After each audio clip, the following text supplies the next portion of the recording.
En lieu et place du contrôle de l'action gouvernementale qui, pour des raisons d'agenda, a été reporté à une date ultérieure, ce sont donc 4 projets de loi, dont 3 projets de ratification et un projet d'habilitation qui ont été examinés et adoptés par les parlementaires en ce samedi 3 juillet 2021. C'est ainsi que les représentants du peuple ont, et ceci suite à une demande du gouvernement formulée lors du dernier Conseil des ministres,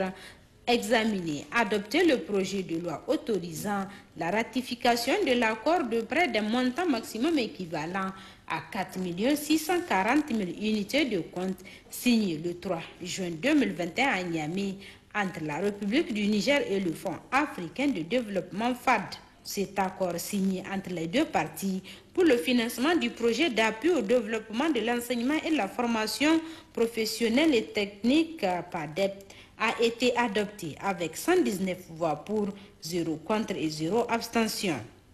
Tout juste après ce premier texte de loi, ils ont toujours, en procédure de discussion immédiate, examiné et adopté le projet de loi autorisant la ratification de l'accord de financement composé d'un crédit d'un montant de 42 800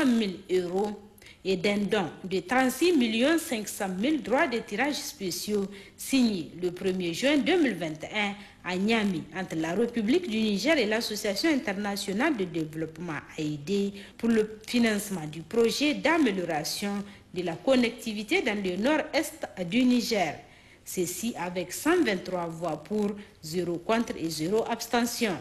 C'est ainsi qu'ils ont ensuite abordé le troisième et avant-dernier projet de loi en discussion à ce jour.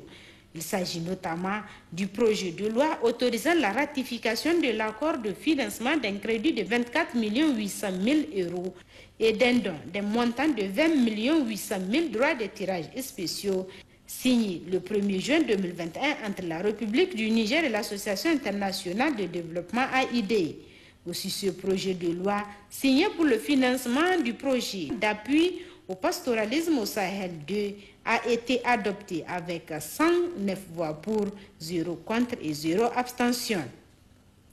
Vient enfin le dernier projet de loi à l'ordre du jour de cette plénière, à savoir le projet de loi habilitant le gouvernement à prendre des ordonnances pendant l'intercession. Ces textes de loi permettant au gouvernement de légiférer régulièrement pendant l'intercession a lui été adopté avec 110 voix pour, 0 contre et 0 abstention. Notez que les travaux en séance plénière reprendront le lundi 5 de ce mois de juillet avec à l'ordre du jour la cérémonie officielle de clôture de cette première session ordinaire de l'Assemblée nationale au titre de l'année 2021.